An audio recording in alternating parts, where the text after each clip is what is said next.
Alright, so may bagong video na naman tayo mga amigo regarding fuel injection valve ng ating generator.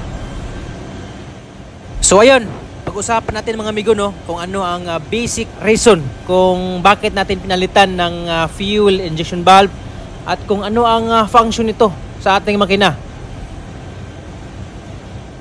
So first, I would like to introduce myself. This is Second Assistant Engineer Joseph.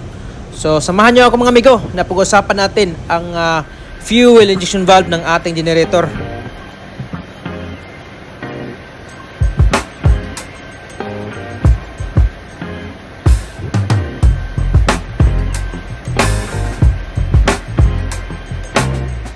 So ang unang rason kung bakit natin pinalitan ng fuel injection valve ang ating number 3 generator dahil nakita natin sa ating PMS na overdue na siya sa kanyang running hours.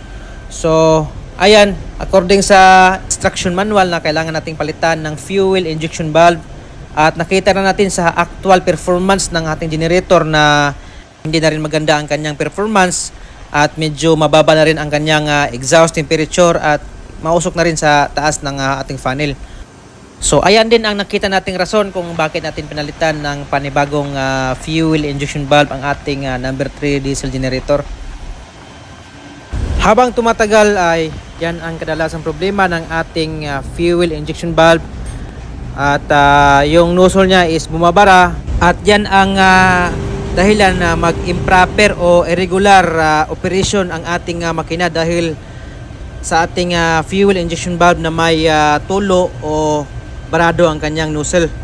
Kung mababa ang exhaust temperature ng iyong makina amigo, so magtaka ka na So first na i-check mo ang iyong fuel injection valve dahil leaking na yung injection nozzle mo.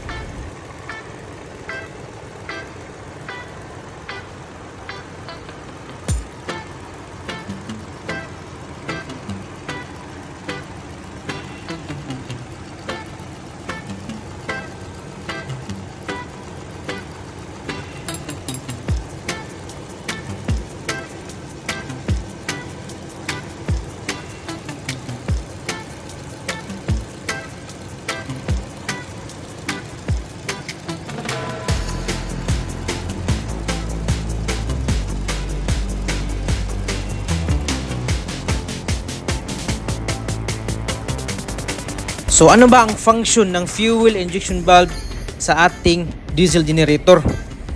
Ang function ng fuel injection valve is to atomize the diesel with a certain pressure into a fine and uniform oil particles so that the diesel that can be mixed with the air in the combustion chamber. So ano ba ang ibig sabihin ng atomize migo? Ang atomize migo, ibig sabihin yan, yung fine, yung pinong-pino talaga ang lumalabas sa ating nozzle. Yan yung atomizing migo na parang makita mo na parang usok siya. Yan yung proper atomizing dahil din sa pressure ng ating fuel injection valve. At kung tama naman ang opening pressure ng injection valve mo at yung nozzle mo ay sira na or clog na, hindi maganda yung atomize niya, ang resulta niyan is parang ihi ng pusa ang buga ng diesel or fuel sa ating fuel injection valve nozzle. Kagaya nito, may papakita ko sa inyo ang proper atomizing ng ating fuel injection valve para maintindihan ng mga bagong sampa o bagong graduate. Yan. Yan yung opening pressure niya, 350. Tingnan mo itong tingnan mo. Ito ang atomizing. Oh. Ganda Ganda. Oh. Kung hindi maganda ang atomize migo, so parang ihi ng pusa ang makikita mo. So ano bang palitan mo dyan? So ang palitan mo ay ang iyong injector nozzle. So ito ang magandang halimbawa na papalitan natin ng nozzle ang ating fuel injector valve.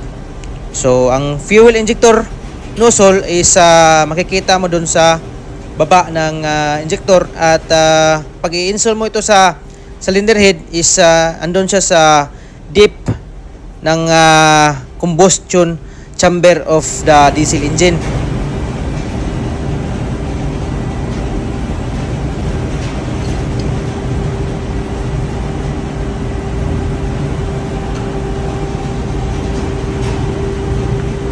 At kung mag-recondition ka ng injector valve, so ang una mong palitan ay nozzle, no? So ang sa loob ng injector housing is hindi naman basta-basta masira yan.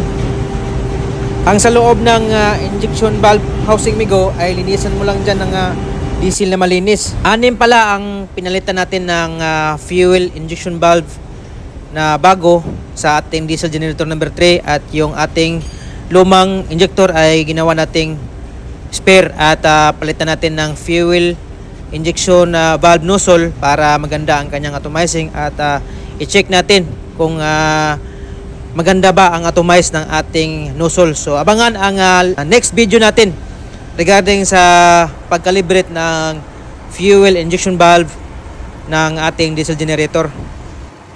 Salamat sa panonood, at ito lang ang masasabi ko. Salamat po sa lahat ng mga followers ko, at sana hindi kayo magsawa magsuporta sa akin. Thank you, thank you!